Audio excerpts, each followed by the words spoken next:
Hey, good morning. It's a cloudy day, about ready to rain, and it's Tech Tuesday. I got a riddle for you. When is a chain that should be worn out not worn out? The answer to that and more coming up after the break. Stay tuned.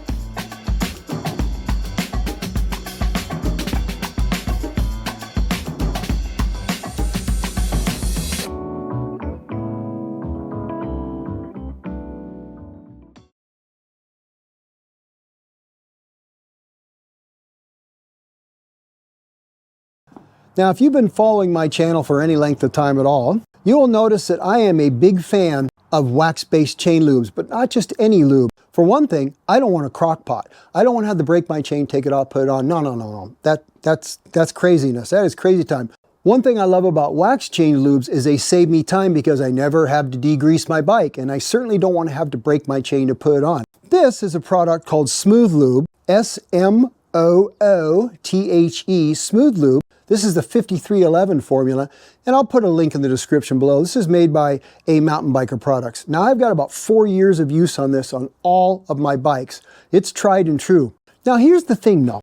It seems like my components are lasting a long time. When I check my chain for wear, it really doesn't seem like it shows much wear. But here's my problem. It's twofold. One is, I don't know how many miles I have on my bikes and my chains particularly. Well, I might know bikes, but chains? You know how some people log every little thing they change? They know when they change their chain, they know when they change their tires, when they rotated their tires, etc., etc. New brake pads. That is not this guy. I use it till it's worn out, and then I replace it. And I really don't know how long it lasted. So that's just kind of me. Secondly, I didn't really have a super good idea of what to expect on when a chain should be worn out. So I had an idea. This is Mrs. Granny Gear's BMC E road bike. Now, I've done some videos on this as well. What happened with this was when you buy it, and if you put it into Strava, which Mrs. Granny Gear loves Strava. She keeps record of all her mileage, all her climbing, all that kind of stuff. When you put this in your quiver of bikes, it will start to track how many miles you have on each individual bike, as long as you assign it correctly in the ride, right? You probably already know that. You guys are Strava people probably. So that let me know how many miles this bike actually had on it from when it was brand new. So now I have an accurate indication of how many miles are on this chain. Now, this is also a one-by, and of course, it's an e-bike. So when you add in the extra power of an e-bike on top of a rider, now Mrs. Granny Gear is not too heavy or too powerful, certainly, but the motor is pushing too, right? And she keeps my pace on a hill if she wants to. So that means she is pushing more watts than she normally could, and the chain doesn't know whether it's the rider or the motor. It just knows it's seeing torque, right? Okay, so we've got the e-bike and we've got one-by, and one-by stresses a chain even more than two-by, okay? The angles, etc., etc. So we had that unique opportunity. This bike at this point in time has around 2,800 miles on it with this chain, original chain. And it's a SRAM chain, which are not necessarily known to being the longest lasting chains in existence. So the second part of that dilemma of me is I didn't know what to expect. So this is what I did. There's 3 bike shops in town. I went around to all of them and I basically asked them this. In mileage, how many miles would you expect a chain to be considered worn out or beginning to be worn out? Now, of course, there's a huge variance there, isn't there? Because are you a heavy rider, a powerful rider, are you using it in mud, etc., etc. But general consensus with all 3 shops was around 1,500 to 1,000 to 1,500 miles, you'll start seeing wear. 3,000 miles, your chain, muerte, that chain is ready for the dumpster, okay? So that gave me a pretty good idea that at 2,800 miles, this chain probably should be worn out. But how do I check it? Well, I use one of these.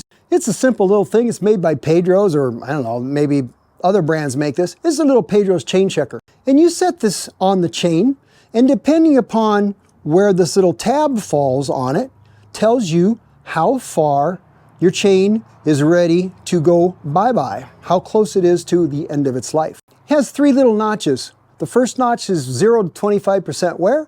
The second notch is around 50% wear. The third notch, if it goes that far into your chain, 75% wear or more. Now, just for fun, before I measured her chain, I ran around the garage seeing if I could even tell that some chains were worse than others. I got a couple old bikes in the garage. We don't ride anymore, but they're still around. those were worn out chains, and this thing just went boop, dropped all the way through. It didn't even hardly even rub. Most of them were in pretty good shape. The ones we were riding, all of them showed 25% or less wear. Now, what about this bike with 2,800 miles on? Well, using my Pedro's chain checker, it shows less than or equal to 25% wear. Now, if you do this to a new chain, it's still going to show 0 to 25% wear. So somewhere this chain is showing almost no wear or negligible wear at 2,800 miles on an e-bike 1x. Now, I was questioning a little bit too whether how accurate this was. So one of the shops, they have the little park tool, and it's more precise. It measures with nicely machined little pins, and it's got a very more calibrated gauge on it. And we checked it against this, and this agreed with the park tool every single time. So close that basically for our purposes, we're good enough. Now, I don't know about you, but besides the other benefits of wax-based chain lube, of Smoothe Lube and how that's treated me, you know the guy that makes this product, he doesn't make a degreaser. You know why? Because he doesn't need to. Because you don't ever need to degrease your chain. I don't clean my chain, I don't clean my cassettes. I put it on like anybody else puts it on about every 100 miles or so. Now, I'm not riding in wet weather, Southern California, right? But this has been an amazing product. This is the shop size bottle, by the way, and I've got so many darn bikes. This is the way I get it because otherwise it seems more efficient that way, less bottle waste, etc. Anyway, that's just my findings. I think that's remarkable. I finally have numbers to put to our use and how the chain wax lube has been treating the chain wear. Now, if your chain's not wearing out, that also probably means your cassette and your chain ring isn't wearing out very much either, because usually it's the elongation of a chain as it wears that also begins to shape and ruin your chain rings and your cassettes.